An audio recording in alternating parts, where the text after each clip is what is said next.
ये छिछोरा बाबा है, ये लतखोर बाबा है और प्यार के झांसे में ये बाबा दीवानगी की हद पार करता है और इस लड़की के साथ गलत काम कर लेता है। ऐसे बाबाओं को पीछे से 4 डंडा तो लगना ही चाहिए। एक मासूम लड़की को अपने प्यार के जाल में फंसाते, सिर्फ इनका काम होता है जिंदगी से खिलवाड़ करना। ऐसे से मुंडी हिला दिया, हाय भाई भगवान आ गया मेरे ऊपर। यौन शोषण का मामला है, लड़की नाबालिग है, इस पे पॉस्को एक्ट लगनी जरूरी है। आज साइंस इतना डेवलप हो चुकी है, हम अभी भी बाबाओं के चक्कर में हैं। तुम्हारे ऊपर भगवान आ गया तो तुम अमीर बन जाते ना, तो दूसरों से पैसे लेने की जरूरत क्या है? दूसरों की बेटी और बहू की इज्जत लूटने की जरूरत क्या है? लेकिन ऐसे बाबाओं का जो चरित्र होता है, कई ऐसे बाबा को देख लीजिए आप कि रासलीला करते हुए नजर आते हैं। चटनी खाया तो समोसा नहीं खाया था भाई, वहीं पर कृपा रुकी हुई है। लाइन, लंबी लाइन, कतारें लगी हुई हैं। किसी के पेट में दर्द है, पत्थर है, तो उनको माता निकाल देंगी। ऐसा होता है क्या? अगर बाबा निकाल देते तो डॉक्टरों की क्या जरूरत है? बिल्कुल, डॉक्टर तो अलग लूटते हैं ना। डॉक्टर भी तो ईमानदार होते तो शायद ये हालात नहीं होती। ओझा गुनी और बाबा के चक्कर में नहीं पड़ते। डॉक्टर की फीस भारी भरकम होती है, परेशान होके चल जाते हैं बाबा के पास में। कथावाचक बन के जाए तो पहले तो इसके मुंह पे 2-4 कालिक पोत करके गधा में बैठा करके घुमाना चाहिए। कि हम बेवकूफ हैं, हम इन बाबाओं के पीछे पड़ जाते हैं, जिसका नतीजा ये होता है कि ये हमें लूटते हैं। ऐसे बाबाओं पर और ऐसे ऐसे लोगों पर जो कि गलत कर रहे हैं, उन पर कार्रवाई होनी चाहिए और प्रशासन को इस पे सख्त होना चाहिए। क्योंकि अगर प्रशासन सख्त होगी तभी इनकी दुकान भी बंद होगी। प्रशासन सख्त होती ही नहीं है। और ये अंधविश्वास का दौर जिस तरीके से हमारे समाज को खोखला कर रहा है, ये एक नतीजा है कि हम बहू बेटी की इज्जत नहीं बचा पा रहे। मिथिलांचल के ऐसे कथावाचक जिन्होंने नाबालिग लड़की को पहले अपने प्यार के जाल में फंसाया, उसके बाद चुपके से उसके साथ शादी कर ली और अब कह रहे हैं कि पैसे लेकर कॉम्प्रोमाइज कर लो। नमस्कार, आप देख रहे हैं देशवा न्यूज और मैं हूं आपके साथ अंजलि। बता दें कि मिथिलांचल के प्रसिद्ध कथावाचक श्रवण दास जो है, उन पर गंभीर आरोप लगाए गए हैं। एक नाबालिग लड़की ने उन्होंने उन पर गंभीर आरोप लगाया है कि उन्होंने पहले 2023 में उसके साथ प्यार का नाटक किया और उसके बाद गुप्त तरीके से शादी कर ली और अब कह रहे हैं कि मैं तुम्हें एक्सेप्ट नहीं करूंगा, पैसे लेकर मामले को रफा दफा करो। इस मामले पर बातचीत करने के लिए हमारे साथ देशवा न्यूज की ब्रांड एम्बेसडर बबीता मिश्रा जी मौजूद है। देखिए हम जिस तरीके से ये वाक्य जो सामने आया है, बाबा कई ऐसे मुद्दे सामने आए जहां पर बाबा लोग सबके सामने बड़ी बड़ी बातें करते हैं, लेकिन उसके बाद पीठ पीछे उन लोगों का चेहरा कुछ और ही होता है। ताजा मामला देखिए मिथिलांचल से सामने आया है, जहां पर नाबालिग लड़की के साथ प्रेम और उसके बाद अब धोखा। क्या कहना चाहती हैं इस पे? अब देखिए, अगर मैं बाबा की बात करूं तो बाबा हमेशा धोखा ही देते हैं। कई बाबा खिलाड़ी भी होते हैं। देखिए इस खिलाड़ी को जी, उसको खिलाड़ी ही बोलिए कि कोई लड़की अगर वो 17 साल की लड़की है तो वो झूठ क्यों बोलेगी? वो समाज में आके अपनी बेइज्जती क्यों कराएगी? जाहिर सी बात है, ये लोग साधु के भेष में हैवान होते हैं और ये मामला जो है अब तूल पकड़ रहा है। लेकिन ऐसे बाबाओं का जो चरित्र होता है, कई ऐसे बाबा को देख लीजिए आप कि रासलीला करते हुए नजर आते हैं। अपने आप को भगवान का भक्त बताते हैं और सबसे प्रिय भक्त बताते हैं और महिलाओं को कहते हैं आइए हम आपको प्रसाद देते हैं और इससे बाल बच्चा हो जाएगा। बिल्कुल बिल्कुल जी। अब सोचिए भाई, बाल बच्चा इनके प्रसाद से हो जाएगा? जरा समझ में आता है। जहां आज साइंस इतना डेवलप हो चुकी है, हम अभी भी बाबाओं के चक्कर में हैं, जिसका नतीजा ये होता है कि महिलाएं जो है वो तो ठगी के शिकार होती है। अपना उनका जो चरित्र है वो भी कहीं ना कहीं दागदार हो जाता है। और अब ये लड़की 17 साल की है। जरा देखिए कि प्यार मोहब्बत के झांसे में इस बाबा ने फंसा लिया इस लड़की को और फिर उसके बाद शादी भी कर ली। मंदिर में देखिए, इनका एक वीडियो भी वायरल है, मंदिर में वो शादी करते हुए नजर आ रहे जी। तो ये दिन दहाड़े कैसे एक मासूम लड़की को अपने प्यार के जाल में फंसाते, सिर्फ इनका काम होता है जिंदगी से खिलवाड़ करना। ये बाबा है ना, बाबा लोग तो भाई अय्यास होते हैं और ये बाबाओं में से एक ये बाबा, मैं सभी बाबाओं का जिक्र नहीं करती कि भाई ये वो अय्यास है वो अय्यास है, लेकिन ये छिछोरा बाबा है।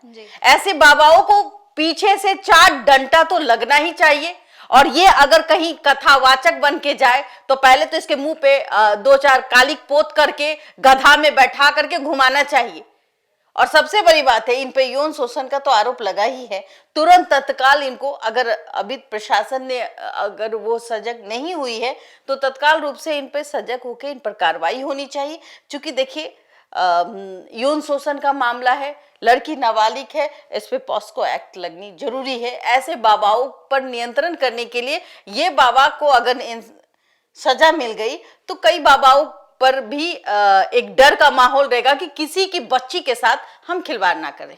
देखिए, जैसे आए दिनों मैम ऐसा होता है कि वीडियो वायरल होते हैं ये लतखोर बाबा आए दिन तो कहते हैं, आए दिन तो वायरल होता है, लेकिन फिर भी हम और आप क्या देखते हैं, घटनाएं घटती है, घटनाएं कम कहाँ हो रही है। आपको क्या लगता है, क्या लोगों की गलती नहीं है? क्योंकि अगर लोग बाबाओं के पास जाएंगे नहीं तो बाबा गलत करेंगे कैसे? बिल्कुल जी भाई, आत्मविश्वास- ऐसे से मुंडी हिला दिया, हाय भाई भगवान आ गया मेरे ऊपर, तो भाई तुम्हारे ऊपर भगवान आ गया तो तुम अमीर बन जाते ना। तो दूसरों से पैसे लेने की जरूरत क्या है? दूसरों की बेटी और बहू की इज्जत लूटने की जरूरत क्या है? एक बाबा है, चटनी खाया तो समोसा नहीं खाया था, भाई वहीं पर कृपा रुकी हुई है। अपना कृपा बनाने के लिए उस दूसरे आदमी का कृपा वहां से रोक के रखते हैं, क्योंकि आप चटनी खा के आइएगा तो वहां से कृपा बन जाएगा। अच्छा चटनी खाए थे, अच्छा उसमें प्लेट नहीं था, उसके साथ सैलेड वगैरह नहीं था, तो ऐसे बोल बोल के अच्छा हाँ बाबा अब दोबारा जाओगे ना, तो पेन था, तो पेन के अंदर आपने उसमें चावल क्यों नहीं रखा, तो जाइए इस बार चावल रख के आइए, आपका काम हो जाएगा। अरे पहले अपने घर का काम तो सुधार लो। सबसे बड़ी बात है कि हम बेवकूफ हैं, हम इन बाबाओं के पीछे पड़ जाते हैं, जिसका नतीजा ये होता है कि ये हमें लूटते हैं, 10वां हिस्सा भी मांग लेते हैं। समझे, आपकी कमाई का 10वां हिस्सा मांग लेंगे जी। आप 100 रुपए कमा रहे तो 10 रुपए दे दीजिए इनको, इनका घर तो ऐसे ही भर गया। देखिए भाई, लग्जरी जो लाइफ होती है इनकी होती है, और जो गरीब होते हैं इनके दरवाजे पे ऐसे खड़े होते, बाबा दर्शन दीजिए ना, अरे बाबा ए मैया देवी मैया आ गेल खिनहा, देवी मैया एक ऊपर आ गए, अरे बाप रे बाप, अरे लुटाओ पैसा लुटाओ।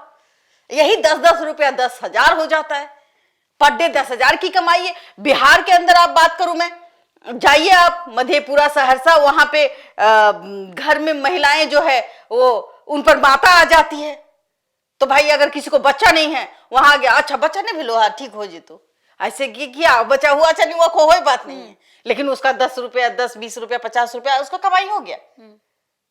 और लगातार ये कमाई, और हम जैसे बहुत सारे आप देखिएगा, हम भी देखते हैं बहुत यूट्यूबर भाई, अरे भाई सच में माता है, थोड़ा सा उसको प्रमोशन का पैसा दिया, इसमें माता बना दिया उनको, और लाइन लंबी लाइन कतारें लगी हुई हैं, किसी के पेट में दर्द है, पत्थर है, तो उनको माता निकाल देंगी। ऐसा होता है क्या? तो यही कारण है। अगर बाबा निकाल देते तो डॉक्टरों की क्या जरूरत है? बिल्कुल, डॉक्टर तो अलग लूटते हैं ना, डॉक्टर भी तो ईमानदार होते तो शायद ये हालात नहीं होती, लोग वो ओझा गुनी और बाबा के चक्कर में नहीं पड़ते। डॉक्टर की फीस भारी भरकम होती है, परेशान होके चल जाते हैं बाबा के पास में कि भाई यहाँ 10 ही रुपया में काम हो जाएगा, शॉर्टकट का रास्ता है, पता चला कि ऊपर चल गए, या तो फिर बेटी और बहू का इज्जत लूटा गया। बिल्कुल, जो ये किया, जो आज वो लड़की आकर के अपने बारे में आप बीती कह रही है, ऐसे बाबाओं पर और ऐसे ऐसे लोगों पर जो कि गलत कर रहे हैं, उन पर कार्रवाई होनी चाहिए, और प्रशासन को इस पे सख्त होना चाहिए, क्योंकि अगर प्रशासन सख्त होगी तभी इनकी दुकान भी बंद होगी। प्रशासन सख्त होती ही नहीं है, अंडा बेचा, अंडा वाला बाबा बन गया कि भाई अंडा का दुकान नहीं चल रहा, हम बाबा बन जाते हैं। कल को आप भी बाबा बन जाइएगा। कल अगर आप गेरुआ वस्त्र पहन लीजिए, 2-4 टीका बढ़िया से लगा लीजिए, 4 चेला रख लीजिए, हम बोलेंगे हे माता आप कहां से आई हैं, कल से आपके यहाँ आपके पैर पे प्रसाद और चरणों में पैसा धूल बांटने लगेंगे, और वही एलोपैथी का दवाई आप उसमें मिला दीजिए ऐसे करके, और कहे यही लीजिए प्रसाद, तुम ठीक हो गए। मेरे सर में दर्द होगा, झूठ मूठ हम कहेंगे मेरे सर में दर्द था बाबा, ये बाबी आई और हमने दवाई खाया, ठीक, मैं ठीक हो गई। माँ आप कैसी हैं? और फिर यूट्यूबर तो है ही, रातों रात आपको वायरल कर देंगे, और फिर देखिए कल 20 आदमी आपके दरवाजे पे है, और फिर उसके बाद 20,000 आदमी आपके यहाँ लाइन पे लगेंगे कि माता साक्षात देवी हैं आप। तो भाई ये भी जमाना है, लेकिन फिलहाल अगर इस पे बात किया जाए ये बहुत गंभीर है और ये कैंसर का रूप पूरे बिहार में तो क्या पूरे भारत में है। और ये अंधविश्वास का दौर जिस तरीके से हमारे समाज को खोखला कर रहा है, ये एक नतीजा है कि हम बहू बेटी की इज्जत नहीं बचा पा रहे। और प्यार के झांसे में ये बाबा दीवानगी की हद पार करता है और इस लड़की के साथ गलत काम कर लेता है, जिसका नतीजा ये होता है कि ये लड़की आज इंसाफ मांगने के लिए कहते हैं नगरी नगरी द्वारे द्वारे घूम रही है, प्रशासन से गुहार लगा रही है जी। तो ऐसे बाबाओं से बच के रहे और इस लड़की को इंसाफ मिले, ये हम जरूर कहेंगे। उम्मीद करेंगे कि प्रशासन ऐसे बाबाओं पर लगाम लगाए और जल्द से जल्द इस पे कार्रवाई करे।